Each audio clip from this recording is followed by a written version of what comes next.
Buenas noches, doctor y compañeros. En esta oportunidad voy a tratar el tema de derechos reales. Concepto y significado de derechos reales. Su significado es derechos de las cosas. Concepto es el poder jurídico que ejerce una persona sobre un bien. Aspectos preliminares. Derecho positivo. Se refiere a todas aquellas normas que están vigentes y están escritas en un papel. Derecho subjetivo. Se trata de aquellas normas que nacen ya sea por una norma jurídica, una ley o un contrato. Derecho absoluto.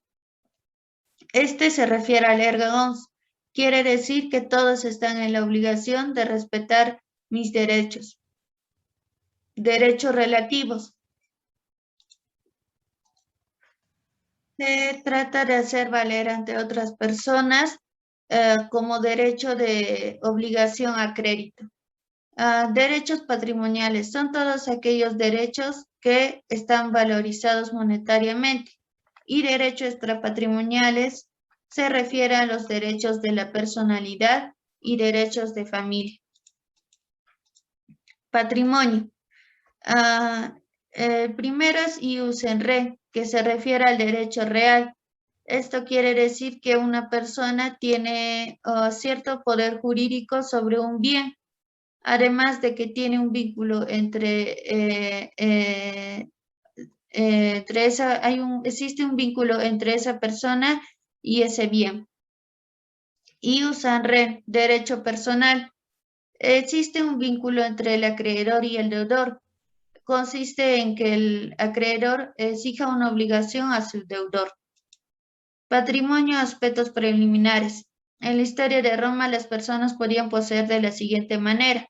Sui juris, que significa de propio derecho, se refiere a los pater familiae que podían administrar sus propios bienes. Aliene juris eran los hijos de los pater familiae que bajo su control administraban esas propiedades. Siervos que tenían su propio peculio.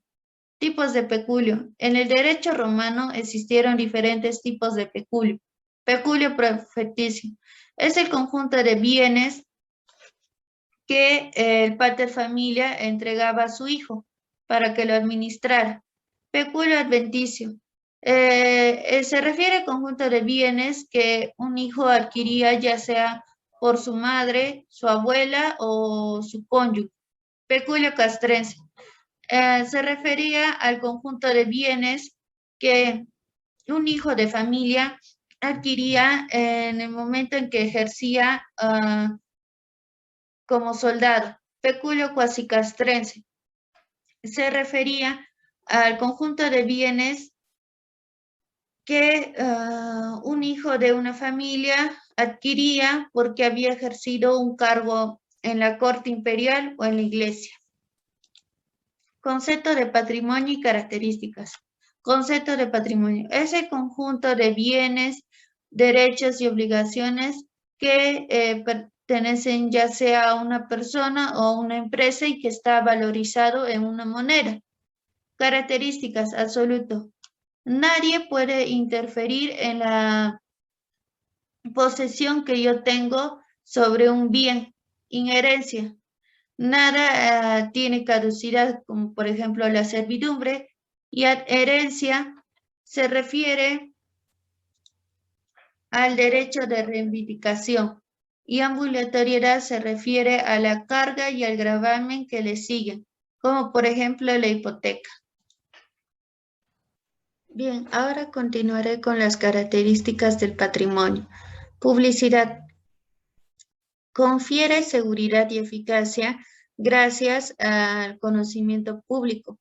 Esto quiere decir que una persona puede registrar un bien en registros públicos.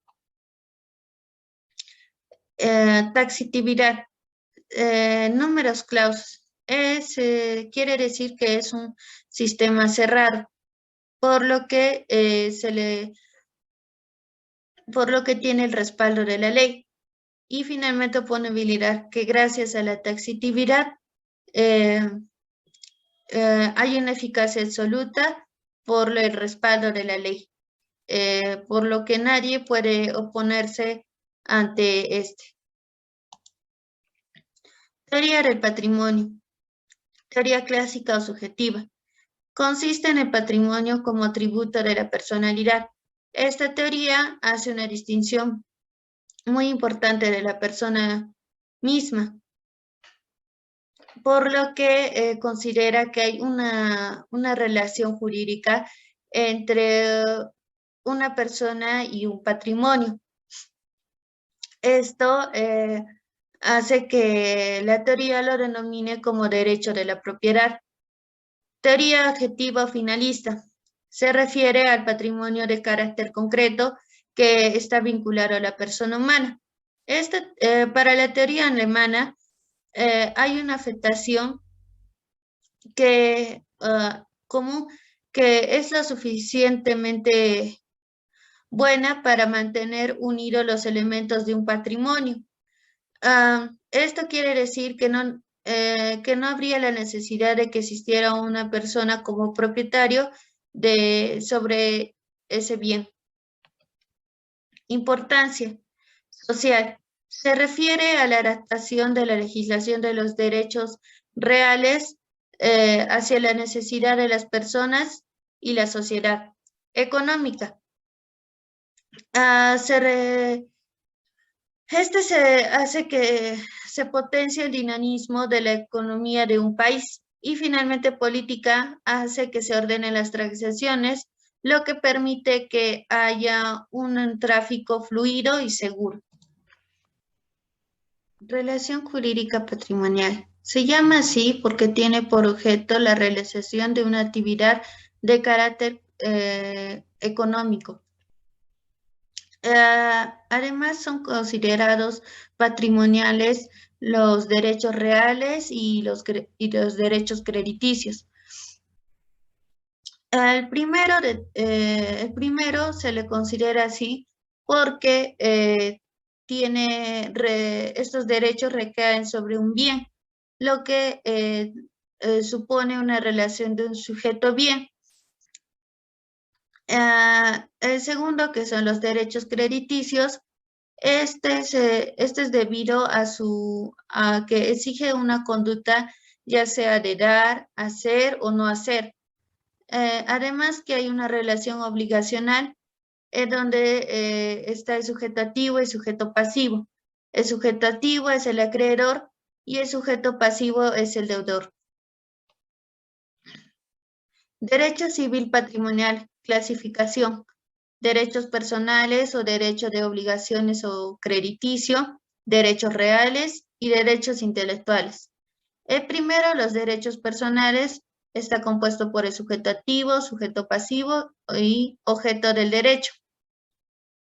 El sujeto activo es el acreedor, quien es el titular del derecho y que bajo esto tiene el derecho de exigir una obligación por parte del sujeto pasivo, que es el deudor, quien es el que asume la obligación.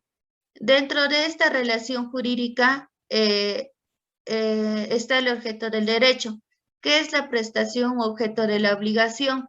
Esta obligación puede ser de dar, hacer o no hacer. Derechos reales. Como el primer elemento es el sujeto activo, quien es el propietario y que se considera el titular del bien. En este caso, no hay un sujeto pasivo, por lo que la relación jurídica es entre un sujeto y un bien. En este caso, el propietario tiene el derecho de registrar su bien, por lo que está respaldado por el número clausus, que es el sistema cerrado, como lo expliqué anteriormente, es más que todo el respaldo de la ley, lo que hace que exista lo de la publicidad registral. Finalmente están los derechos intelectuales, que consisten en los derechos reales en obras intelectuales, artísticas o industriales. Esto se evidencia en el artículo 2093 del Código Civil, que se refiere a los derechos reales en obras intelectuales. Gracias por su atención.